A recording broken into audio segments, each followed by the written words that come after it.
Self-reflection is hard. Taking a long look in the mirror and asking the prick staring back to make some changes is never easy. Yet, there are times when it needs to be done. However, identifying the problem will be difficult if your last brain cell struggles to place on the top 10 neurons list. Take, for example, Taylor Lorenz from The Hollywood Reporter, journalist par excellence and the poster child for why the 19th Amendment was a mistake. How legacy media fumbled the Charlie Kirk shooting. Go on. The aftermath of the shooting exposed how little traditional journalists understand the platforms shaping online radicalization and real-world violence. Swing and a miss is an understatement. I wonder how Taylor gets through life without a helmet. She claims the media bungled their coverage of Charlie Kirk's assassination because they did not understand the internet. I imagine there's a great deal the mainstream media doesn't understand. Ethics, standards, and human decency, just to name a few, but if a Tylenol baby can figure out how to surf the interwebs, then what's their excuse? Yeah, if this was the late 90s or early aughts, I could grant some measure of leniency. Back then, it was the wild fucking West, a glorious time when everything came and went with no moderation. Nobody knew if the URL their buddy gave them would show titties or a war crime. Nah, good times. But all that is irrelevant because this is not the real issue at stake here. In fact, I'd say the media didn't bungle the coverage at all. Let's dive into this pile of scapegoats and unravel the logic of a woman who votes in your elections. Within minutes of Charlie Kirk being shot, millions of Americans began scrambling for information. Media organizations were flailing too. The Wall Street Journal misinterpreted engravings on the bullets. Alright, I'm gonna stop you right there. There was no misinterpretation whatsoever. The media regretted reporting on it because it painted one of their protected classes in a bad light. That and the ATF decided to go after Crowder for breaking the story. Media outlets used the ATF subpoena as a way to discredit the reports, claiming them to be unverified, but to anyone with an IQ above room temperature, there was more to it.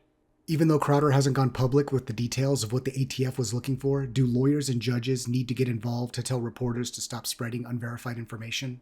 Well, not necessarily. If Crowder happened to be wrong on the issue, all the feds had to do is simply denounce his reports and then give the usual no comment for an ongoing investigation shtick. But they didn't.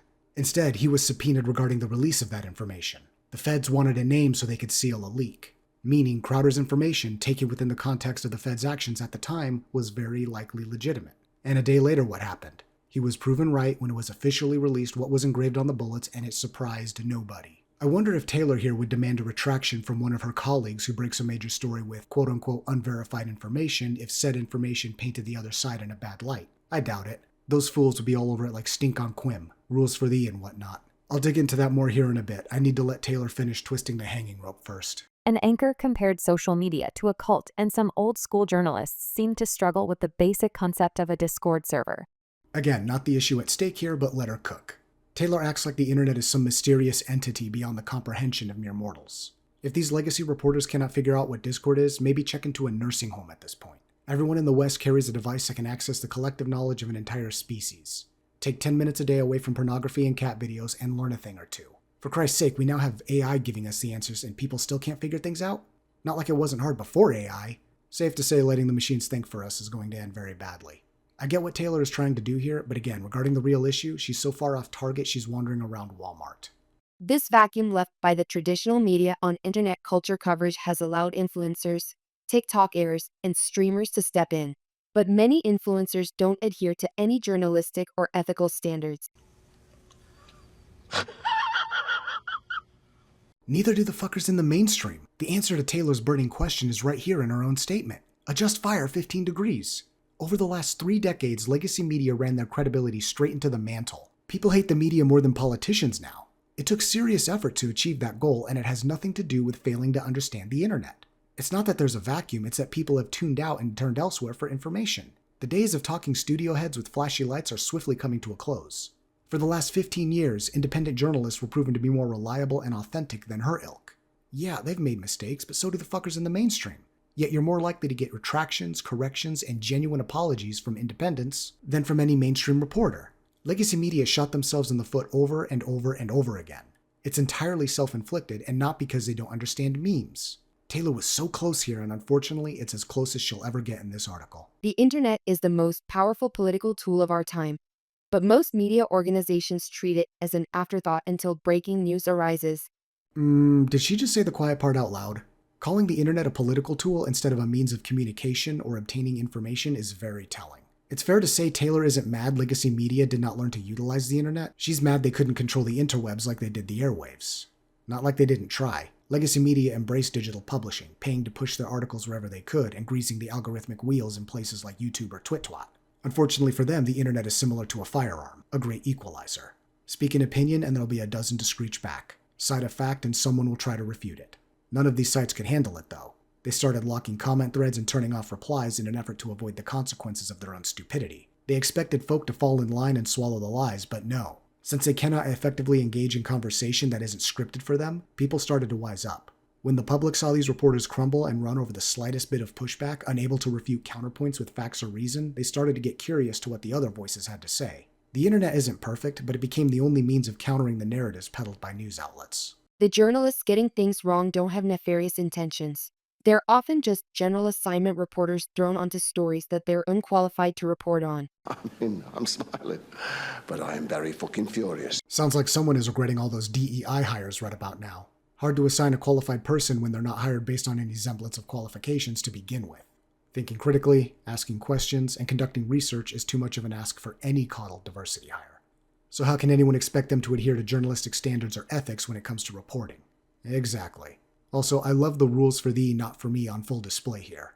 Mainstream journalists are offered the benefit of the doubt despite pushing provably false narratives over and over, while Joe Blow with a webcam is dismissed as untrustworthy because they didn't go to journalism school. Trust is earned, not given, and a press badge doesn't grant any. Same goes for the independent journalists.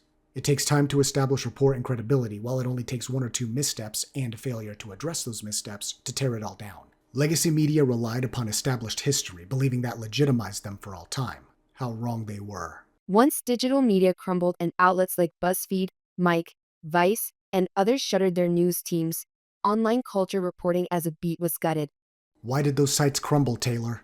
Did BuzzFeed fail because they misinterpreted a meme, or was it because they perpetuated a hoax that led to one of the greatest political scandals in modern history? Was Vice's failure because they didn't understand internet culture, or was it from tabloid-level slandering of half the country? The answer is obvious to anyone with 2 brain cells, but I'll lay it out real simple so her pretty little head doesn't implode. Those sites lost the trust of their audience. Folk, for the most part, are not as stupid as the elites would like to think. They can sniff out inauthenticity, lies, cover-ups, and blatant narratives. And compared to the large news organizations, BuzzFeed and Vice were middling and could not survive losing audience year after year. Besides, why listen to them when they were in perfect lockstep with the established news organizations? And the kicker? Those miserable publications were very active on the internet, more so than legacy sites who keep their focus on either Mouthbook or TwitTwat. They crumbled because nobody trusted them. We're almost at the hanging, folks, just need a little more flavor first. Gender-based attacks also eroded the internet culture beat. In the 2010s, much of the internet culture journalism was done by women. In 2025, many have been driven out of the industry by declining opportunities or a relentless torrent of abuse and blowback from the subjects they cover.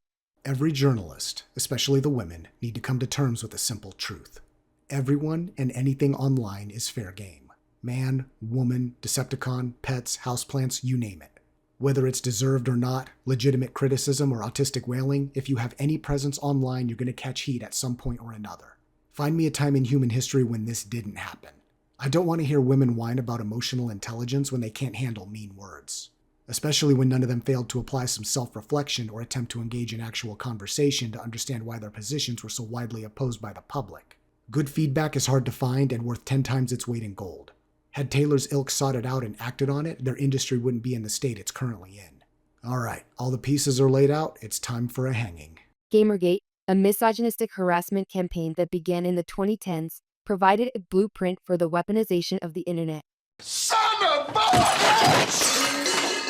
Taylor, is the Gamergate in the room with you right now? Those lack of standards she complained about, those ethical practices she bemoaned having left the industry, that was what Gamergate was about. When Five Guys Burgers and Fries got caught dipping their straws in Zoe Quinn's rancid sauce, all parties were rightfully called out.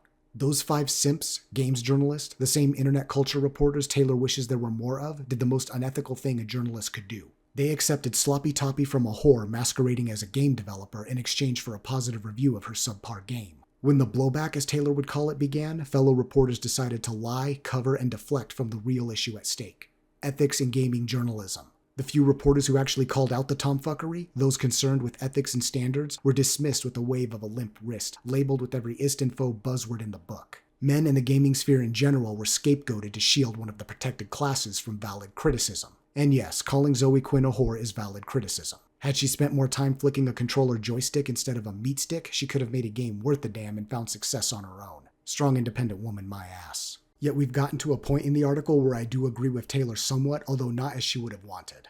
Gamergate wasn't a blueprint as she claims, but its pattern has been repeated ad infinitum in the world of culture. Media covers a major event with a spin cycle that makes a Maytag jealous. Folk push back, refuting the narrative. Media counters with slander and more lies in an attempt to drown out the unwashed masses who dare question those who know better. Folk walk away, tune out the lies, and discover truth elsewhere. Media copes and seethes, doubles down, destroying their credibility further while being propped up by...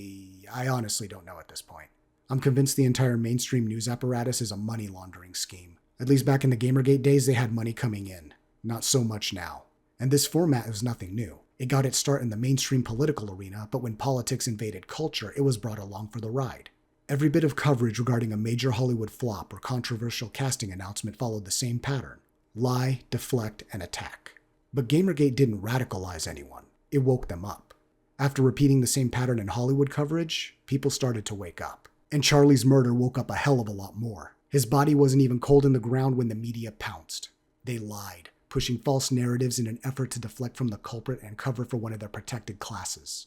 They tried to paint the killer as a Cheeto-snorting ultra-MAGA Trump cultist, all because his family was conservative. Media outlets cried about the Crowder story, denouncing the reports as unverified, yet when morons online circulated obviously photoshopped images of the killer in MAGA gear, ethics and standards were nowhere to be found in the newsroom. When information started coming out regarding the identity and proclivities of the murderer, every outlet screeched that the gun was the problem and not the actual radicalization pushed by a failing school system that only teaches children they're a different gender, all the while painting everyone that disagrees with them as goose-stepping Hugo Boss enthusiasts. When people cheered over that heinous murder and were rightfully held to account, Legacy News moaned the right to free speech was now threatened, attempting to once again deflect. They wagged a blood-soaked finger at the concept of cancel culture while those miserable wretches were happy to indulge such practices over the slightest, I can't even call them offenses. Mean words are kryptonite to these pricks, and it's clear they've never been punched in the face. Never mind that every article, every news clip calls Charlie a right-wing activist or a controversial Trump supporter. As for the bastard that pulled the trigger, reporters gushed over touching messages between him and his boyfriend while plotting murder. They attempted to humanize a monster while slandering a father and husband who was assassinated because he simply wanted to have a conversation. And everyone saw through the bullshit. The media was called out, rightfully raked over the coals, and now what little time the legacy stations have left is drastically reduced. The mainstream media did not fail in their coverage of Charlie's murder, as Taylor claims. That's because they are not news sites. They're propaganda departments. They behaved no differently than the last 3 decades. Lie, deflect, scapegoat, like clockwork. Except now, a lot more folk are waking up to what stinks. Had legacy outlets stuck to journalistic standards, ethics, and hired authentic individuals eager to seek out truth and understanding while admitting to mistakes and engaging in a bit of self-reflection when called for, it never would have come to this. That's their failure. Not because they didn't understand a meme, not because they don't understand internet culture, and certainly not because they couldn't figure out how to navigate social media. Holy Moses, man, you can't hate these fools enough. Hone that hatred in the same way Vegeta trains and you'll still fall drastically short. The rest of the article covers how addressing the issue of internet understanding will help the media improve in the future. Whatever you say, Taylor, keep flailing. The only comfort I take from this article is that the legacy media's inevitable downfall will happen sooner rather than later. And I have no sympathy for any of them. Instead of reporters, we have propagandists. Instead of truth, we get lies. They had ample opportunity to course correct, but chose to double down, digging their own graves deeper and deeper. Looking back over it, this fall from grace is quite impressive.